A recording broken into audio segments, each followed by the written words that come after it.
This would be by high. Well, if everyone's ready, I think we can get started again.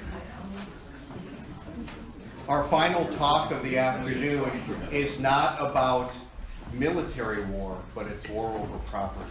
So, I'd like to thank Professor Tyler Carrington for coming today. This is actually going to be a very interesting talk. He just asked me, I was always under the impression that this was the meteorite that's in question.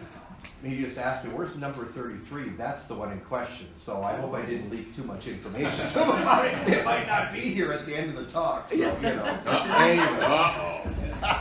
But anyway, so again, I'm really thankful to have Tyler with us today. I think this is going to round out kind of a really great afternoon for us. And so we do not really have any time restraints. We're going to have our reception from 5 to 7 tonight. We can have a roundtable discussion if anybody wants to participate in it. We can do that. But otherwise, I think we're going to be very, very informed once we're done here. So without further ado.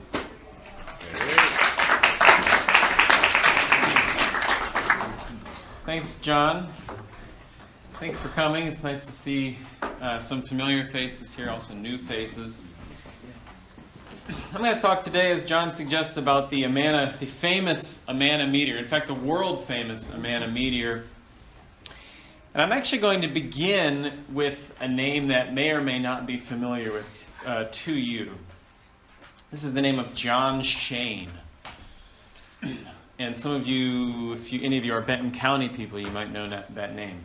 In 1855, a young lawyer, as I say, by the name of John Shane, moved from Steubenville, Ohio, to Vinton, of course just north of here, to start a new practice of law.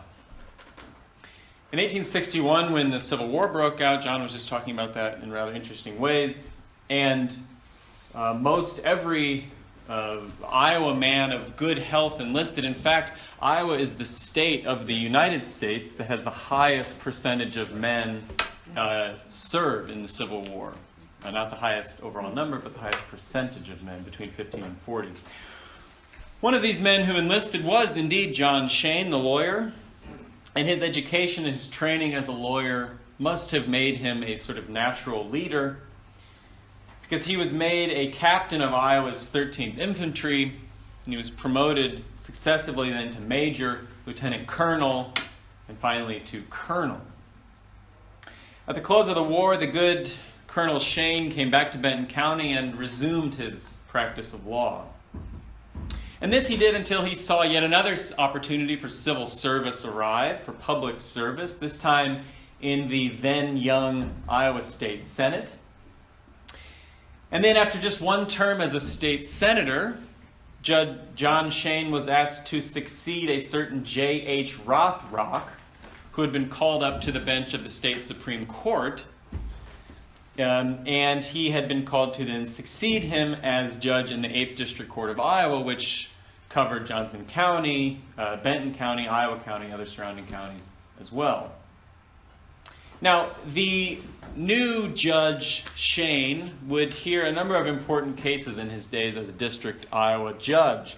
Among others, a rather grisly murder trial of a fellow by the name of Small, who had stolen some Des Moines horses and then in a rather gruesome way hung the rightful owners from a tree.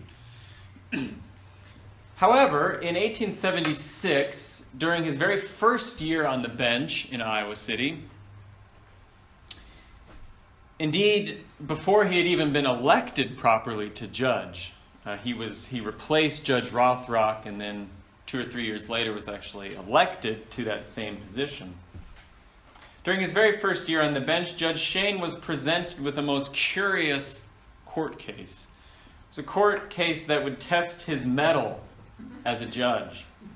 Indeed, while Judge Shane was known to be, as one legal historian puts it, a careful, painstaking judge of unquestioned integrity and reliability, this, what might well have been his very first case, this case flummoxed him to the point that newspaper writers who had picked up the rather funny scent of this case took to describing Judge Shane during the trial as bewildered and confused to the point that it looked as though and I quote from the St. Cloud Nordstern newspaper, which was covering the case, it looked as though a miller's wheel was spinning around inside his head.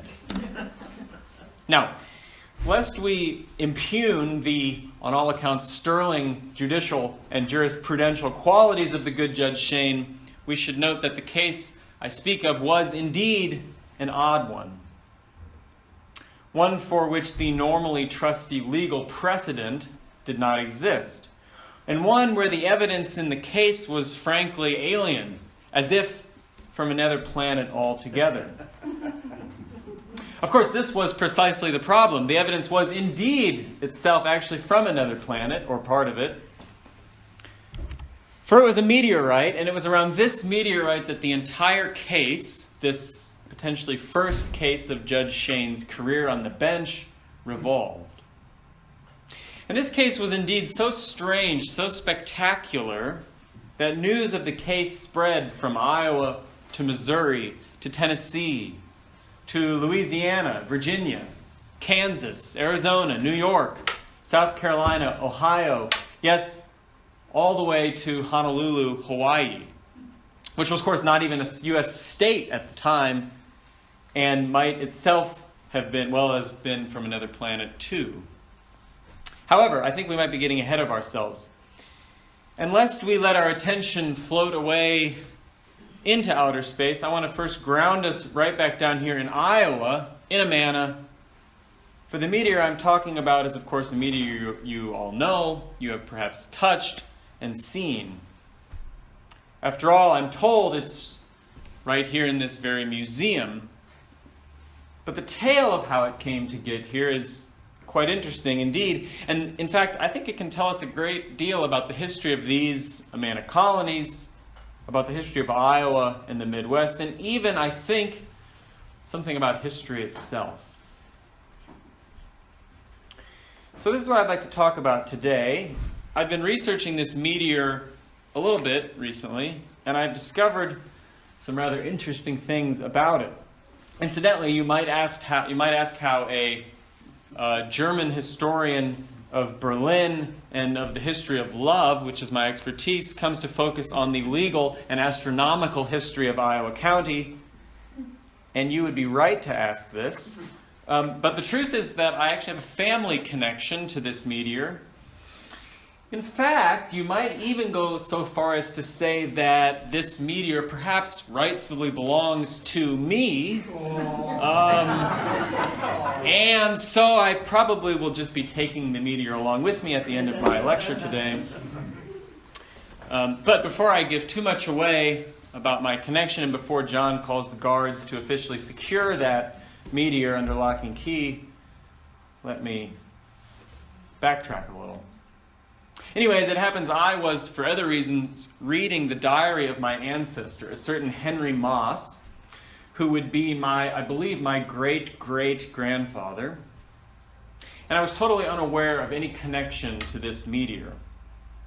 And let me tell you what I found out about it. What I found about the meteor is that it, in fact, goes back to prehistoric times. Indeed, many hundreds of thousands of years ago. For you see, we're speaking here of meteors, and surely this meteor must have traveled an immense distance of many, many light years. And so I should like to start at the beginning.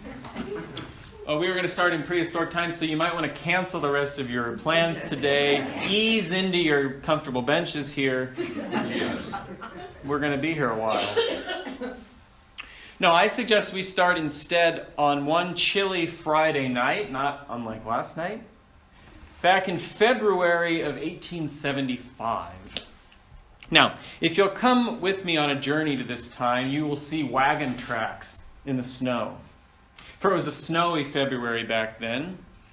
And by 9 or 10 p.m., as the winter sun had, of course, long set, and the darkness of the Iowa night filled the sky, and there wasn't even at that time, actually, any light pollution from the Kinnick Stadium Jumbotron. I believe they had it turned off that year. So, but anyway, along these wagon tracks were rolling buggies. Buggies full of people, apparently on their way home from a spelling bee. And while we have no record of how they did that night in the spelling bee, we know that they were in great spirits. And we know that it was the family of a certain Robert and Libby Sherlock and their 4 boys, Thomas, James, Russell, and Wilton. As it happens, I can only hope that the Sherlock family had practiced spelling the word look out, because as they were driving home that night, a great meteor shower was happening right above them. But this wasn't just any meteor shower. It was close, really close. So close, in fact, that they were probably practicing spelling some choice expletives as well.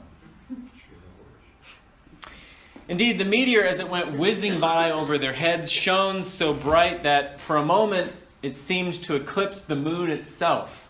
And it looked, in its bluish-white fire and green-orange tail of flames, like a terrifying sheet of lightning, as some described it.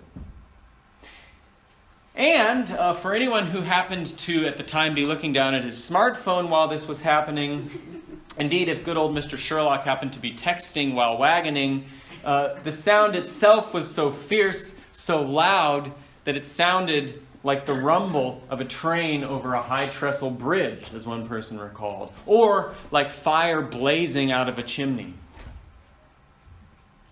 Suffice to say, the meteor frightened people out of their wits, and it made them question, as one writer put it, whether the world was perhaps coming to an end. We have one story of a man who, in fact, went running and dove headfirst into a pile of hay. So scared was he of the end of times. And as one newspaper reporter put it, he exposed his back end to the evil one in so doing.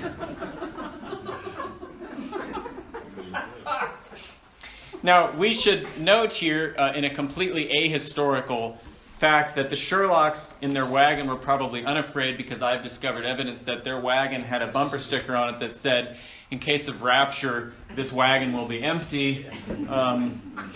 That's false. I made that up. Anyway, the meteor exploded with a huge bang, like the report of a cannon, someone wrote. And it came crashing down through the trees, breaking the trees in its process, to Earth right here in Iowa County. It hit the ground with such force as to create a rumbling, and indeed to sink 15 feet into the ground, leaving a hole that was as many feet deep, of course, and at least 10 feet wide, and causing the good people of Iowa County to either hurry to the chimney to make sure that there wasn't, in fact, a fire blazing, or to run upstairs, because, as some people recalled, they were afraid that all of the plaster would have fallen from the roof and the ceiling and landed on their children. All of this lasted at least a full minute, and the major pieces of this meteor, the meteorites, were in fact so hot and fiery that they continued for hours that Friday night and early Saturday morning to spit flames, to crackle, to spatter smoke, occasionally discharging large cannon-like reports, as one newspaper later put it. None dared approach while this miniature volcano continued in action, the Burlington Gazette wrote. But with the cessation of life, hundreds gathered round to investigate and wonder. All in all, the whole thing had been visible from as far away as Kansas City, Omaha, St. Louis, Chicago, St. Paul, and it must have been a most spectacular sight to behold. Now, as the dust settled both figuratively and literally, you might wonder what the good people of Iowa County did as they woke up the next morning, thankful probably that the world had not indeed come to an end, but utterly mystified by what had transpired the night before. And even though they were surely a little cranky from the lack of a good rest the night before, what with the cracks and the bangs of the meteor, and I'm reminded here of my dad, who is an avid camper and who seems continually and most improbably to accidentally choose campsites somehow next to artillery ranges, where he doesn't sleep a wink, what with all of the boom and report of heavy artillery. Anyway, even though these people were probably groggy, a little cranky, the good people of Iowa County were smart, and they knew that not 30 miles away was a most excellent state university of some repute.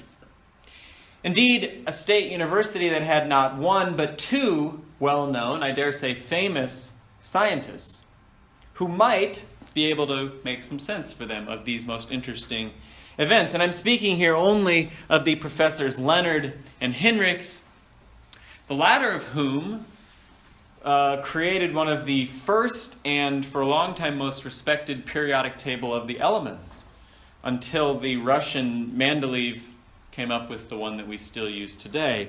And this, of course, is Professor Heinrich's somewhat still famous periodic chart. Now, these two professors were colleagues, but they were not exactly what you would call friendly.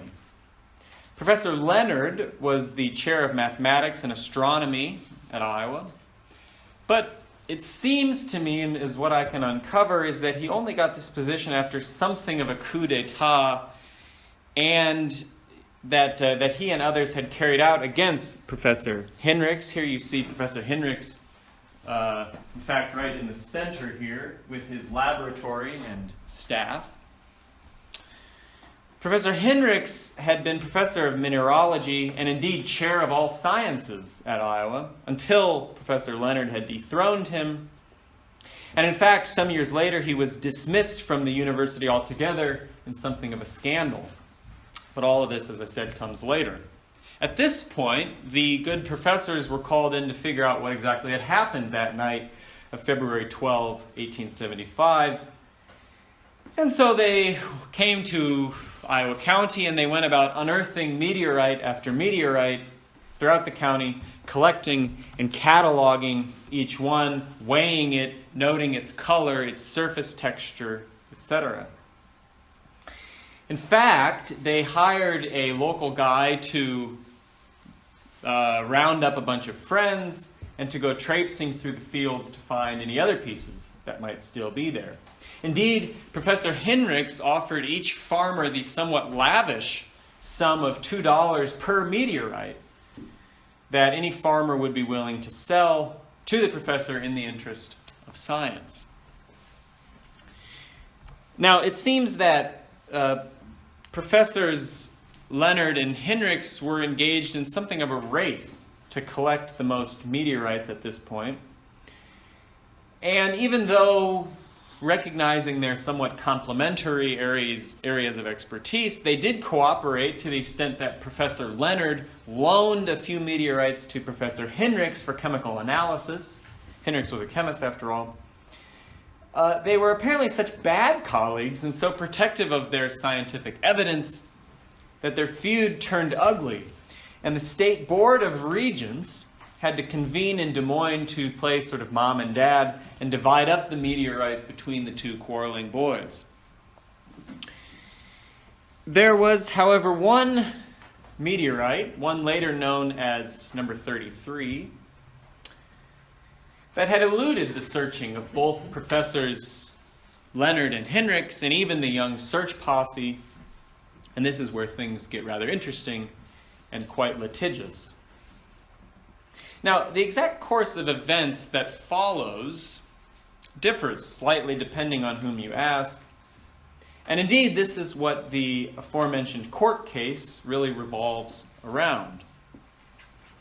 But it all really starts with my ancestor, Henry Moss, who 5 or so months after the meteorites had crashed to Earth, that July of 1875, was out wandering in his fields south of Homestead. And you won't be able to see this from there, but the Moss fields are, you can see Garrett Moss's field right here, and Henry Moss's fields right there as well in quadrant 17. This is from the State Atlas of 1900. And while this activity, being out wandering, was a perfectly fine thing to do, Moss was in fact in search of something. Now, what you're expecting me to say is that he was in search of one of the largest meteorites in the world, but in fact you would be wrong. In fact, Moss was searching for some calves that had wandered off of his property. And as he walked with his friend Steinke along the road roughly here, along the property of a certain Mr. Espenlaub, and remember that name for it will prove important later, he saw a stone on the side of the road. I recognized it immediately as a meteor, Moss wrote in his memoirs. At this point you might be saying, sure you did, Mr. Moss, fine. But it seems I must come from rather clever stock, because Moss apparently had read the work of the famous Alexander von Humboldt, the brilliant German intellectual, who indeed was one of the very first meteorologists in the world in the 18th and early 19th centuries. And Humboldt, in fact, had seen meteors on a voyage to Latin America from Germany, and he had written about them as such.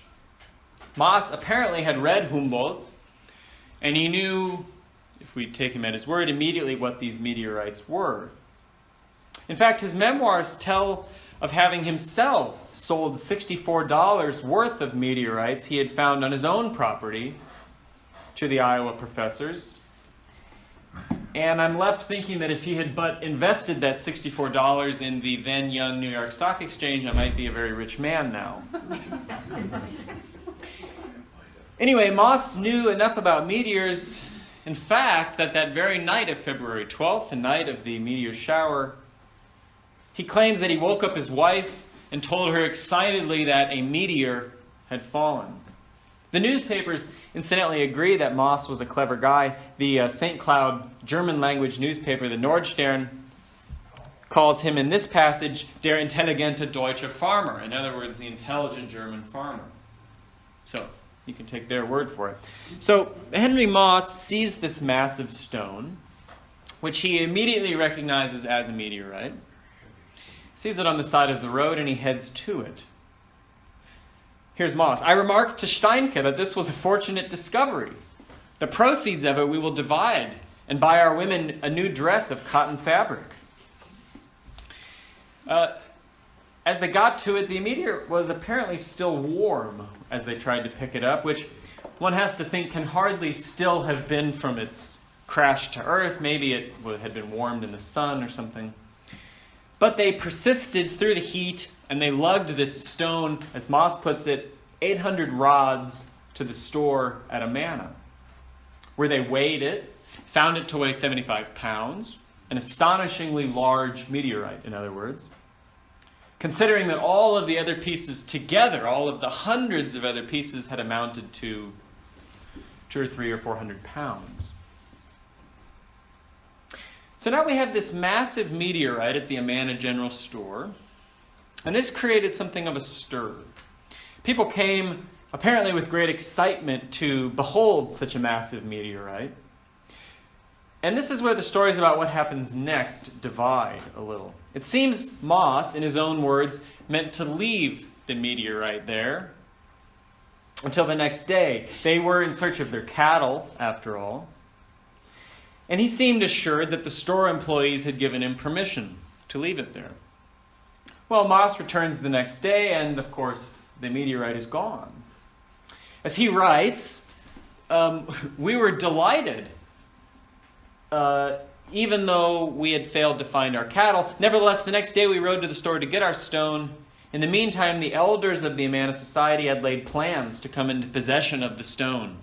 The stone had disappeared, and we were accused of thievery and laughed at. It's true that the meteorite was gone. Indeed, the folks at the Amana store had quite quickly gotten back in touch with Professor Hinrichs at the State University, and he had, of course, come with great haste to collect this massive find for scientific examination. What he found, of course, would interest him greatly. It was one of the largest meteorites ever found in recorded history, as he concluded. And he, the scientist, had the right of naming this glorious rock. What he came up with was rather simple: Amana, the Amana meteorite. But was this, as Moss put it, a cunning robbery? That, as it turns out, would be for the courts to decide, because Henry Moss seemed intent on getting this meteorite back. Indeed, Moss, as you see here, well, as you'll see in a second, in fact, Moss had notified the Johnson County Sheriff, and he must have figured that the stone was at the State University with Henry in his lab, which is pictured here, his laboratory. Going one step further still, Moss hired a lawyer, a certain Mr. Rauch, on whom I can find no information, and he filed a formal complaint with the district court alleging that the Amana people and Professor Hinrichs too, who is named as a co-defendant, as you can see, Gustav Hinrichs, that they had stolen what was rightfully his property, and, of course, he wanted it back. The county sheriff, in turn, made his way to Hinrichs' laboratory, apparently conducted a search for the meteor, warning Hinrichs that he, the accused thief of the meteor, was liable now for the value of this massive rock. Indeed, that he was liable for the rock's weight in gold, which was thought to be $20,000 at the lowest, as Hinrichs puts it in his memoirs.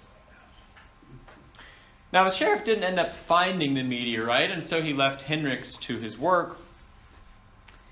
And this is the point of the story when the wheels of the courts begin turning. So Moss's claim against the Amana Society and against Professor Hinrichs at the University of Iowa eventually got underway. And it was apparently a fairly lengthy and convoluted trial. Moss's argument, for its part, was actually startlingly simple. He had found the meteorite, no one disputes this, and he had taken it to the Amana store for holding, and they had refused to give it back. His legal argument was that of the right of first discovery, which I think is complex legal jargon for finders keepers. The defense's argument was a little more complicated, and it had to do with what is called accretion. And this essentially in real estate law means and meant the addition of something, accretion, usually soil, to a piece of land. And since land is being added to land, since the land, in other words, is increasing, the question is to whom this added land, this new land, now belongs. And courts essentially had said, and continue to say, that these accretions, these additions, usually by water, such as a stream or a lake, become the property of the land owner. In other words, as one legal dictionary puts it rather glibly, accretion is Mother Nature's little gift to the landowner. So the society was arguing that since the mineral was accreted to their property, it was theirs. Now the problem for the judge, for Judge Shane, was that while the matter of accretions via water was fairly straightforward, this was what they called, and they had to coin this term, a celestial accretion, coming as it had from the heavens. And no court had ever been made to decide something like this before. Indeed, it's safe to say that perhaps no meteorite had ever been so valuable, or indeed so sensational. Moreover, the matter of where precisely Moss had found the meteorite made things more complicated still. I've mentioned that Moss found this meteorite on a road that went through the property of a Mr. Espenlaub. This Espenlaub was, as it happens, and this is where it gets a little fuzzy, I believe, if it really was Espenlaub, part of the Amana Society. Espenlaub, in any case, in 1900 owns the property, and he was certainly there and sold meteorites to the professors. We know that. Whether or not he owned this particular parcel of land 25 years before my records is up for debate. In any case, this road upon which Moss found the meteorite ran through the property of Espenlaub. And since Espenlaub was part of the Amana Society, the property was, of course, collective and belonged to everyone, to the society as such. However, the road was itself public. It was a state road. And what happens when something is found on a public road? Or more confusingly, when something is accreted to a public road? The society argued, as the Chicago Tribune described, that the fee in the highway was in them, the land for which they held the title, subject only to the easement of public travel, that all accretions to the highway belonged to the realty as much as it made on enclosures. In other words, that the public road was an easement on the property of the Amana Society, and that the easement itself only applied for public travel, and for all other purposes, the road belonged to the Amana people. In other words, the property of the road was the Amana's. So you can see how things get a little complicated here. Here's how the St. Cloud paper described the trial that ensued. For the rural judge, who is used to deciding everything on precedent, this situation was clear-cut. For there are far from clear-cut. For there are loads of cases about water accretions on land, but none about any falling from the heavens. The lawyers presented masses of theories, some good, some baroque, but each convincing in its own way, such that this Iowa-like Solomon, who was supposed to crack the nut, Judge Shane, was more or less dumbfounded during the whole process, again, as if a miller's wheel, were spinning around in his head. To make matters more interesting still, there was expert testimony given as to the quality of the meteorite itself, more importantly, its supposed value. And I have to say, here's where things start to get a little bit wild, at least for courts in the 1870s. For one unnamed expert apparently valued the meteorite, which was so rare, so large, and potentially the source of a truly global sensation, at a cool $1 million. I put this number, $1 million in 1877 money, into a value calculator, just out of fun, to see how much this would be worth today. And of course, it depends on whether you look at the value of $1 million then as a commodity, as purchasing power, as wealth, etc. But estimates range anywhere from today's money, $23 million, to $2.1 billion this meteorite is valued at. So yes, things will get a little bit complicated. The stakes get a little high, to say the least. You've perhaps heard of the phrase Deus ex machina. This is usually used as a literary term to describe a plot device used by authors or storytellers. It essentially involves some new character, some new event, something that comes out of nowhere and suddenly, amazingly, resolves a seemingly unsolvable problem. This was first used, this term, in the sense of the old Greek tragedies, where they would set up this sort of unsolvable problem, and then one of the Greek gods would swoop down and intervene and solve the problem. Well, as one newspaper writer described it, this story, the court case, the battle over the meteorite, had an unsolvable problem, no legal precedent to decide this case. And then suddenly, it had its own Deus ex machina. Enter a witness, Mr. Espenlaub himself, who, in a startling twist, takes the stand and calmly drops a bombshell on the courtroom by saying that he, not Henry Moss, was in fact the first to find the meteorite. Now this was earth-shattering because this was the only claim Moss had to the meteorite. He had found it, thus it was his. And sure enough, Espenlaub's story seemed believable. He claimed he had found the stone while plowing his field, and he had hit it with his plow. He chucked it over a nearby fence, wanting it out of his beautiful soil, wanting it out of the way of his future crops. From there it had rolled onto the road. But Espenlaub had wanted his stone back. Not, however, for the reasons you're thinking. unless you're thinking that one might use a 75-pound stone as a weight for your sauerkraut brewing jug, in which case you would be right. Indeed, the idea, as Mr. Espenlaub claimed, was that it would hold down the sediment in the jug of sauerkraut or something of the sort. I've never brewed sauerkraut as such, but I have here some historical footage, actually just a real footage, a real picture I put in black and white.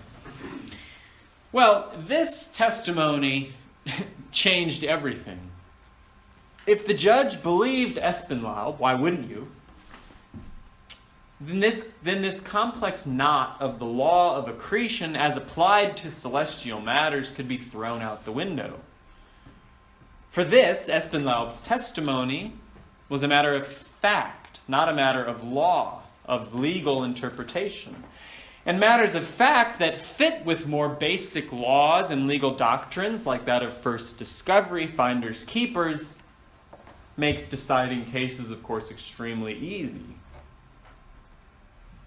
Not surprisingly, the judge believed Espenlaub. He declared that the Amana farmer Espenlaub was the first discoverer of this meteorite. Thus, it was his property. And since he was part of the communal or communistic society, the meteorite became then the property of the Amana society. Incidentally, some legal reports of this case note that Judge Shane apparently saw this as his, I'm sort of interpreting this a little bit, but sees this as his chance to create some legal precedents of his own. And so he ruled also in the case, as a matter of law, not a matter of fact, that this accretion, this celestial accretion, would follow as well the existing law of accretion. In other words, as the Jefferson City State Journal put it from Missouri, all, according to Judge Shane, all accretions from air, earth, sea, by natural causes become part of the realty unless prior to such a change of position they are actually property of another. Case closed. Incidentally, for poor Moss, as one newspaper put it, he, having brought the suit unsuccessfully, was made to pay for the costs of the trial, which one thinks cannot have been insignificant. But this wasn't the end of the story for famous meteorite number 33, the Amana. The society, the Amana Society, promptly entrusted it to the State University, where it could be displayed and studied further.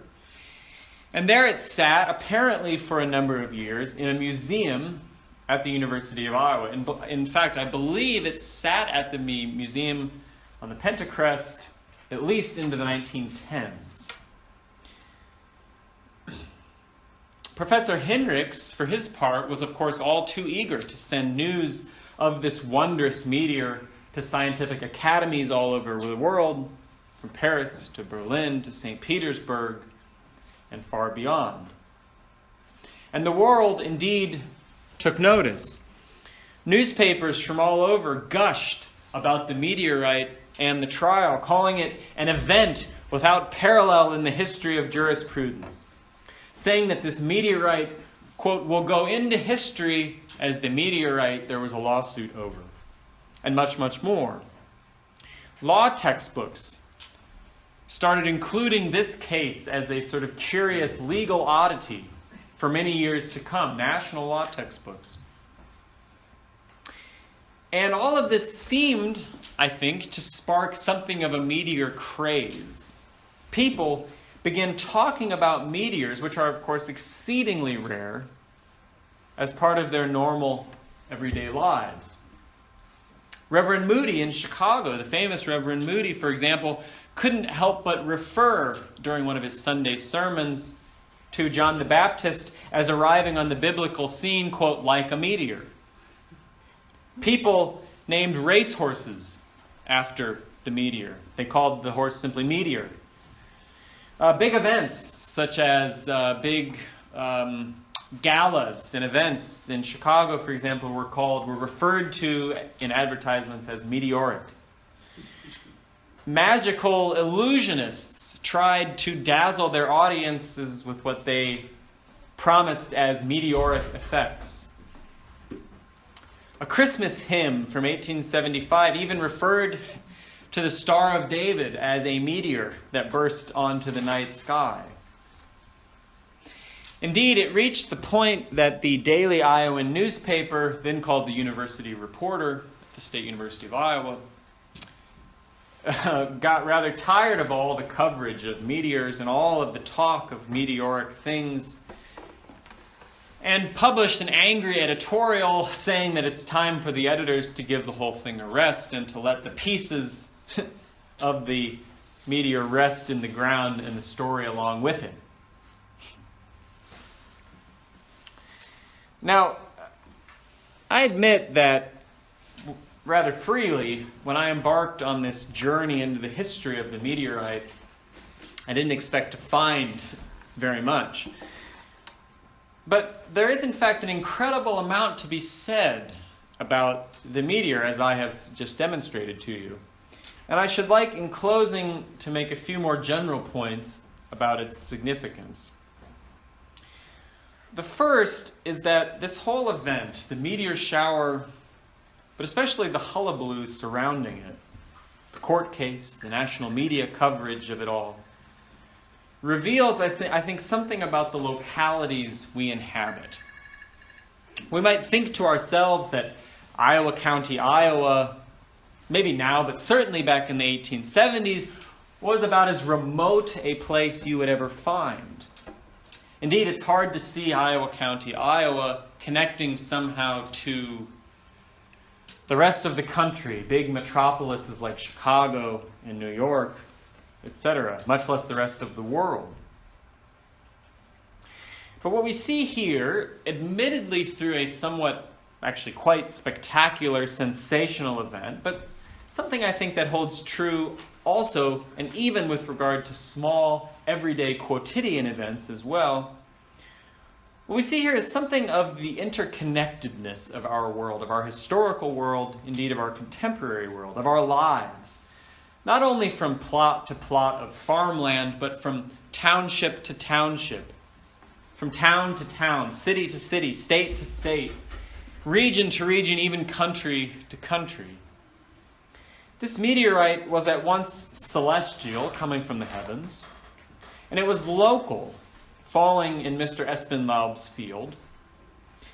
And it was German, if for no other reason than its new location amongst a bunch of German-speaking Iowans. But it was also much more. It was everything between. It was this tunnel through which the tiniest of localities became enmeshed, or better, were revealed to be enmeshed in a much wider world, a world that everyday people inhabited and felt connected to in much more quotidian and meaningful, but nevertheless meaningful ways. Through, for example, crops, livestock, produce that gets sent on the railroad to Chicago, to Kansas City. Through the newspapers and the telling of stories. Indeed, through legal systems. For that matter, through scientific communities like that of Professors Leonard and Hinrichs. This sort of interconnectedness of localities, this global nature of localities, if you will, is, I think, an important historical argument. And it's something that this whole project of German Iowa and the global Midwest, as it's called, that the University of Iowa is doing under the expert direction of Professor Ehrstein, etc. This is something that the whole project has been trying to point to, the global nature of these seemingly tiny German Iowa things. Secondly, and perhaps more interestingly indeed, what this reveals is this amazing treasure that places like this Amana Heritage Society possess. And let me assure you that this is just one of many, many, many such things. As you will find, and as I have found, digging these things up, digging up these stories, in fact, leads to fascinating worlds. I encourage you to do the same, to dig into these pasts, the things that wonderful archives and museums such as this one, such as what we have at the University of Iowa, have to offer. And with that, I will let you get to work digging up these stories, to marvel at the museum, marvel at the stories, what we might better see as the beginning of stories that places like this have to offer us, and leave you indeed to uncover some of these fascinating connections for yourselves. Thank you.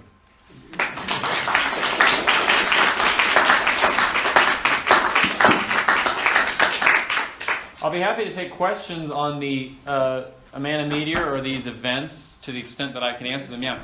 I just have a simple one, I think anyway, with regard to the different pieces that are found in different museums throughout the world, like London, for instance. Yeah. How did they get there? Professor Hinrichs, what's his first name? Gustavus? Hinrichs sends them out. He uses his scientific connections and he writes letters. In fact, these letters are on Google Books. You can read them. Okay. He sends letters to these various scientific academies. For example, the Academy of Sciences in Berlin, the Akademie der Künste and der Wissenschaften. And he essentially just says, are you interested in these meteorites? Or he sends them smaller collections of them. And he publishes as well for us in his book, which is on Google Books. You can read it on the internet. In fact, the University of Iowa also has a copy of it. They send him letters of thanks back saying, Europeans are marveling at these meteorites. It's quite interesting. But this huge number 33 does not, as far as I can tell, ever get sent outside of Iowa. So where is 33? Well, I don't know if I can tell you that. It's of such great value. No, I'm told it might be in the vault of this very society. Ask Lanny, he'll show you. I'm sitting on it. I'll be taking it at the end of today, so. No, you won't. And then You and about 4 other people. Yeah, right. the very first photo that you showed Yeah. up there of everybody in front of his laboratory, it says Iowa State University. Is that what University of Iowa was called back then? Yeah, yeah. State University of Iowa. Yeah. So is number 33 on Hendrix's map? Yes. It's not in the area where the whole. It's not on the map. It's not where the whole legal battle was over, right? Well, he provides for us the location, the plot number of where number 33 falls, which is in plot 30 of Iowa County, of this particular segment of it, which is down here. And in fact, if you cross-reference this with what Moss describes in his memoirs, Moss describes walking along the river or the creek, the Clear Creek as it happens. And he says he's on the north side of the creek, and he walks down, and it's essentially right next to the creek. I don't think the road is there anymore, but when you sort of triangulate all these things, this is where it appears to be. Now, if it strikes you as odd that Espenlaub would live way down here and still belong to the society, I don't know. But whoever owned that property was part of the Amana Society, because that was How far is that from? I mean, we see where the river is. So, Yeah. But what are the dimensions of the map itself? We Well, don't know how far. I mean, there's Homestead, Where? right? Oh, This is Homestead, I see. Okay. and this is 30. Okay. So, it's... I mean, it's usually section line, usually it's divided by mile. Right, right. Could you put up the slide with Hendrix's map on there? Well, I can. I'm not sure it will show us all that much. Let's see. Here's his map. See, isn't 33 up there between High and Middle Amana? Or is that 30? That's 30 up there by the river. That's 30, he's got 30. 30's up there.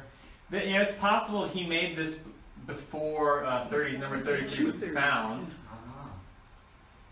That's quite possible.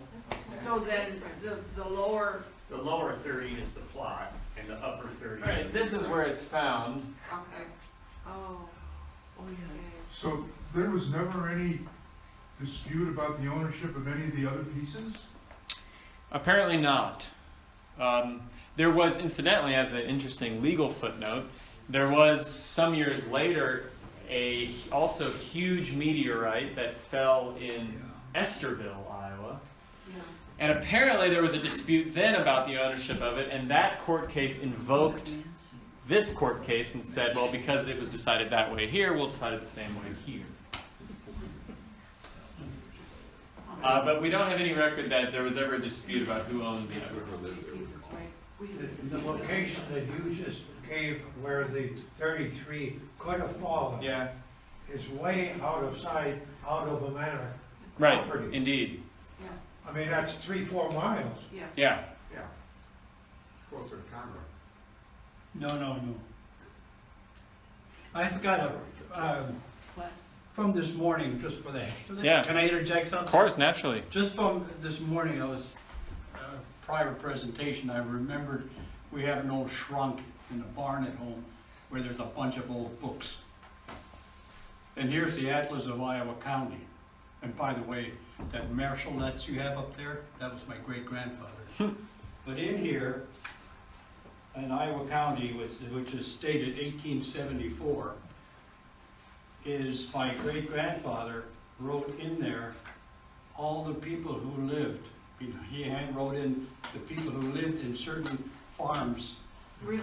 south of Homestead, because my grandfather and my great-grandfather were both doctors. So, you know, everything that happened at home. Yeah, and now I'm trying to remember because I looked and it's not a very common name. It's ownership written in there. Is But this interesting the enough, there? I found these papers in Not there, as the and I forgot they were even in there. And this shows the entire scatter field of that particular meteorite that hit. I've been trying to find number 30 because they are numbered. But here's a very large one that just landed just south of High Amana. But the rest of them are all scattered just south of Homestead, and it's right on the Amana border. In the So anyway, 1870s. if somebody wants to take a look at this, I'll. Yeah. But to your point, there's a bunch of mosses back there, but I could not find Right. yours. In that 1874 atlas, just for what it's worth, it appears as though that particular property, plot 30, belongs to a certain T delay, which means nothing to me. Well, that's a year earlier though. Indeed. Well, the handwritten ones are obviously more written. I mean, more recent. After that. I It was remember after that. it This was one, after that. 1874 is when this thing was published. Uh-huh. All Then he the wrote the handwriting in here Is after is that. after that, obviously. Oh, okay. Yeah. When is it? The Who knows? I don't know, Oh, it might have been over a period of years that Oh, they it could was have done been. at one time. but you can see where some Man of Society land actually changed over to like a Tegas Yeah. or somebody like that. So It So changed do that they text. sell it to the university or do the they other way around, No. like, which I don't understand. just let them use I it? think they just let him use it. Anyway, Is there a formal loan agreement? There was not, but as far as I can tell, Professor Hendricks seems to have become something of a confidant of the society thanks to this sort of meteor phenomenon. And so they seem to have gotten along rather well. I don't know whether or not there's ever a formal contract written up. Not that I can find. Because the story I hear is how we have it here at the museum. Yeah. Is that when this museum was started in 68, 69, the Man Society simply asked the University of Iowa if they could have it back for this museum, and the Yeah. university said sure. Sure, yeah. So what number is that one? I don't know. This is number 22. is number 33 still the largest on the record? Or did all these years something must have beaten it by now? You would think so, yeah. And it wasn't the very, very largest, but in as far as Hendricks does his research, it appears to be the 5th or 6th largest ever in the world. Did the Russians Well, have a there's- bigger one? Probably. Probably they had a bigger one in Marengo too. At the Adler Planetarium in Chicago, they've got a meteor that's, you know, thousands of pounds. Yeah, yeah, They do. yeah. All right, thank you very much. Thank you.